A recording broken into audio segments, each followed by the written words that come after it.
സംസ്ഥാനത്ത് വിവിധയിടങ്ങളിൽ ലഹരിമരുന്ന് മാഫിയയുടെ വിളയാട്ടം. ലഹരി സംഘത്തെക്കുറിച്ച് പോലീസിന് വിവരം നൽകിയതിന് എറണാകുളം വൈപ്പിനിൽ വീട്ടിൽ കയറി ആക്രമിച്ചു. കോഴിക്കോട് ലഹരിമരുന്ന് പരിശോധനയ്ക്കിടെ ആക്രമി കത്തി വീശിയതോടെ 2 പോലീസുകാർക്ക് പരിക്കേറ്റു. മലപ്പുറത്തെ കഞ്ചാവ് വിൽപ്പനക്കാരനെ നാട്ടുകാർ പിടികൂടി പോലീസിൽ ഏൽപ്പിച്ചു.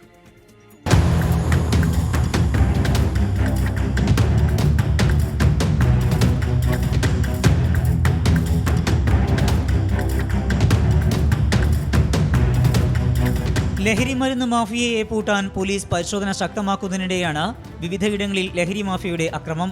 ലഹരി ഉപയോഗം സംബന്ധിച്ച് പോലീസിന് വിവരം നൽകിയതിന് എറണാകുളം വൈപ്പിൻ സ്വദേശികളായ ഉണ്ണികൃഷ്ണനും മകനും ലഹരി സംഘത്തിന്റെ ആക്രമണത്തിന് ഇരയായി. പട്ടിക കൊണ്ട് തലയ്ക്ക് മർദ്ദനമേറ്റ ഉണ്ണികൃഷ്ണൻ ചികിത്സയിലാണ്. സംഭവത്തിൽ 3 പേരെ മുളവുകാട് പോലീസ് കസ്റ്റഡിയിലെടുത്തു. കോഴിക്കോട് ബീച്ച് ആശുപത്രിക്ക് സമീപം ലഹരി മരുന്ന് വിൽപ്പന നടക്കുന്നതായുള്ള വിവരത്തെ തുടർന്നാണ് ഡാൻസ് ഓഫ് സംഘം പരിശോധനയ്ക്കെത്തിയത്. നിരവധി കേസുകളിലെ പ്രതി ഷഹൻഷാ എന്ന ഡുഡു പോലീസുകാർക്ക് നേരെ കത്തിവീശി. ഡാൻസ് ഓഫ് സംഘത്തിലെ SIക്കും CPOക്കും പരിക്കേറ്റു.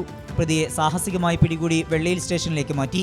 മലപ്പുറം AR നഗറിൽ കഞ്ചാവ് വിതരണക്കാരനെ നാട്ടുകാർ പിടികൂടി പോലീസിന് കൈമാറി. പുള്ളിപ്പാറ സ്വദേശി രജീഷിനെയാണ് നാട്ടുകാർ സാഹസികമായി പിടികൂടിയത്. ഓട്ടോയിൽ സൂക്ഷിച്ചിരുന്ന വൻ കഞ്ചാവ് ശേഖരത്തിന്റെ ദൃശ്യങ്ങൾ 24 ലഭിച്ചു. ചാലക്കുടിയിലെ മദ്യലഹരിയിലെ മരണപ്പാച്ചിലിൽ യുവാവ് ഗോവൻ യുവതിയെ ഇടിച്ചു തെറിപ്പിച്ചു. ചാലക്കുടി സ്വദേശി യാസിറാണ് കാർ ഓടിച്ചത്. അപകടത്തിന്റെ CCTV ദൃശ്യങ്ങൾ പുറത്തുവന്നു. പാല പഴയ ബസ് സ്റ്റാൻഡിൽ അതിഥി തൊഴിലാളികൾ ലഹരിയിൽ ഏറ്റുമുട്ടിയതിന്റെ ദൃശ്യങ്ങളും പുറത്തു വന്നിട്ടുണ്ട്. കൂടെ രാമനാട്ടുകരയിൽ നിന്ന് 7 കിലോ കഞ്ചാവുമായി 2 ഒഡീഷ സ്വദേശികൾ അറസ്റ്റിലായി. വിവിധ ബ്യൂറോകൾക്കൊപ്പം 24 കോഴിക്കോട്.